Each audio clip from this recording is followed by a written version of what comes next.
नमस्कार। आज हम बात करने वाले हैं डॉक्टर बी.आर. अंबेडकर के जाति व्यवस्था पर किए गए उस शक्तिशाली और कह सकते हैं क्रांतिकारी विश्लेषण की। एक ऐसा विश्लेषण जो आज भी उतना ही प्रासंगिक है। तो कहानी शुरू होती है साल 1936 से। एक भाषण लिखा गया, एक ऐसा भाषण जो इतना रैडिकल था कि उसे देने से ही रोक दिया गया। हुआ ये कि लाहौर के जात-पात तोड़क मंडल ने डॉक्टर अंबेडकर को अपने वार्षिक सम्मेलन में अध्यक्षीय भाषण के लिए बुलाया। पर जब आयोजकों ने भाषण का ड्राफ्ट पढ़ा ना, तो उसके विचारों से वो इतने घबरा गए कि उन्होंने पूरा का पूरा सम्मेलन ही रद्द कर दिया। तो आज हम उसी भाषण के पन्नों को पलटेंगे, समझेंगे कि आखिर उसमें ऐसा क्या था जिसने उस समय के समाज में हलचल मचा दी थी।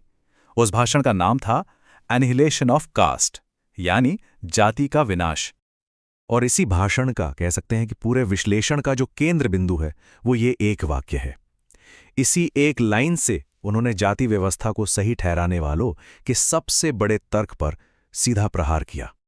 अब सुनने में ये एक बहुत साधारण सी बात लग सकती है ना, पर यकीन मानिए इस एक लाइन में सदियों का दर्द और अन्याय छिपा है। तो चलिए जरा इसकी गहराई में उतरते हैं, समझते हैं कि ये श्रम का विभाजन और श्रमिकों का विभाजन, इन दोनों में आखिर जमीन आसमान का फर्क क्या है। तो ये जो विचार है श्रमिकों का विभाजन, यही डॉक्टर अंबेडकर के तर्क का दिल है। यहीं से वो जाति व्यवस्था की नींव पर सबसे बड़ा प्रहार करते हैं।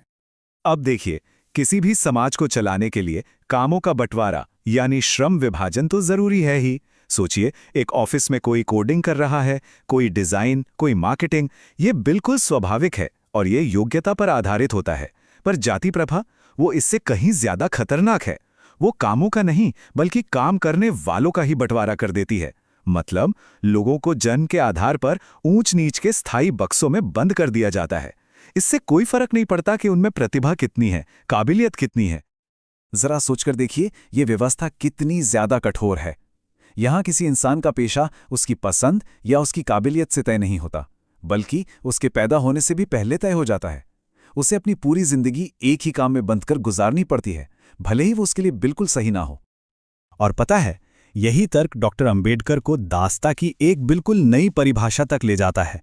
उनके लिए दास्ता का मतलब सिर्फ कानूनी गुलामी नहीं था। वो कहते थे कि जब किसी इंसान को अपनी मर्जी का काम चुनने की आज़ादी ना हो, तो वो भी एक तरह की गुलामी ही है। और जाति प्रथा, वो तो बिल्कुल यही करती है। तो सवाल ये उठता है कि इस अन्यायपूर्ण व्यवस्था का समाज पर असर क्या होता है। डॉक्टर अंबेडकर ने साफ साफ बताया कि ये सिर्फ कुछ लोगों के लिए ही नहीं, बल्कि पूरे देश की तरक्की के लिए एक जहर की तरह है। देखिए कैसे, जब उद्योग बदलते हैं, नए काम आते हैं, तो लोगों को भी अपना काम बदलना पड़ता है। लेकिन जाति प्रथा इसकी इजाज़त ही नहीं देती। नतीजा, बेरोजगारी। ये अलग अलग जातियों के बीच में एक दूसरे के लिए नफरत और अलगाव की भावना पैदा करती है। तो एक देश के तौर पर हम एक हो ही नहीं पाते, और आखिर में ये हर तरह के सामाजिक, राजनीतिक या आर्थिक सुधार के रास्ते में एक बड़ी सी चट्टान बन के खड़ी हो जाती है। अब उस समय कई समाज सुधारक छोटे मोटे बदलावों की बातें कर रहे थे, पर डॉक्टर अंबेडकर का मानना था कि ये बीमारी इतनी गहरी है कि इसका इलाज इतना आसान नहीं। ये सब तो बस ऊपर ऊपर से लीपापोती करने जैसा था। जैसे कुछ लोग कहते थे कि चलो उपजातियों को खत्म कर देते हैं, या फिर साथ बैठकर खाना खाते हैं, इससे जातिवाद खत्म हो जाएगा। डॉक्टर अंबेडकर ने इन तर्कों को सिरे से खारिज कर दिया। उन्होंने कहा कि ये सब ऊपरी बातें हैं। उपजातियों को खत्म करने से तो बड़ी जातियां और भी मजबूत हो जाएंगी। और क्या, सिर्फ साथ खाना खाने से मन में बसी ऊंच नीच की भावना चली जाती है? नहीं। तो फिर असली समाधान क्या है? अगर ये सब तरीके काम नहीं करते, तो फिर जाति का विनाश होगा कैसे?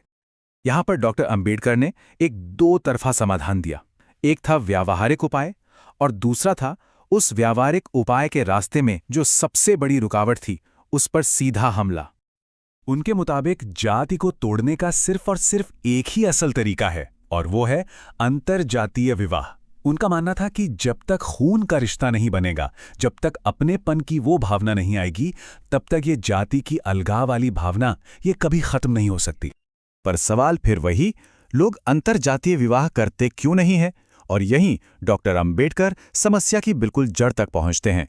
वो कहते हैं, लोग ऐसा इसलिए नहीं करते क्योंकि उनके धर्मग्रंथ, उनके शास्त्र इसकी मनाही करते हैं। उनका तर्क था कि हिंदू लोग जाति का पालन इसलिए करते हैं क्योंकि वो उनके धर्म का हिस्सा है, इसलिए नहीं कि वो अमानवीय हैं। और बस यहीं पर उनका विश्लेषण अपने चरम पर पहुंच जाता है। उन्होंने कहा कि असली दुश्मन तो वो शास्त्र हैं जो जाति पर आधारित धर्म की शिक्षा देते हैं, जो इस व्यवस्था को पवित्र बताते हैं। इसलिए अगर जाति को खत्म करना है तो उन शास्त्रों के अधिकार को ही खत्म करना होगा। सोचिए, ये उस समय कहना कितनी बड़ी और कितनी साहसी बात थी। यही उनके भाषण का सबसे क्रांतिकारी हिस्सा था। तो ठीक है, अगर जाति पर आधारित समाज को खत्म कर दिया जाए तो फिर उसकी जगह बनेगा क्या?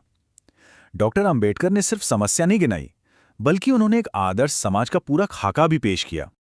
उन्होंने एक ऐसे समाज की कल्पना की जिसकी नींव जन्म पर नहीं बल्कि कुछ सार्वभौमिक मानवीय सिद्धांतों पर रखी जाएगी। और ये सिद्धांत कौन से थे? ये 3 स्तंभ थे: स्वतंत्रता, समता और बंधुता। और ये सिर्फ शब्द नहीं है, ये एक नए और न्याय पर आधारित समाज की नींव हैं। खास तौर पर बंधुता यानी भाईचारा उनके लिए लोकतंत्र का असली मतलब था। एक ऐसी भावना जहां पूरा समाज दूध और पानी की तरह आपस में घुल मिल जाए, जिसे कोई अलग ना कर सके। मतलब जब पड़ोस में कोई मुश्किल में हो तो हम ये ना देखें कि उसकी जाति क्या है, बल्कि ये देखें कि उसकी जरूरत क्या है। यही तो है सच्ची बंधुता। वो एक ऐसे गतिशील समाज की कल्पना करते थे, एक ऐसा समाज जहां तरक्की और अवसर सिर्फ कुछ लोगों तक ही सीमित ना रह जाएं, बल्कि समाज के हर कोने तक, हर एक इंसान तक पहुंचे, जहां ज्ञान और प्रगति की धारा सबके लिए बहे। तो आखिर में ये एक बड़ा सवाल हमारे सामने खड़ा होता है कि जो समाज जन्म के आधार पे ही किसी को ऊंचा और किसी को नीचा मान लेता है, वो समाज डॉक्टर अंबेडकर की इस साझा प्रगति और भाईचारे वाली सोच को हकीकत में कैसे बदल सकता है? ये एक ऐसा सवाल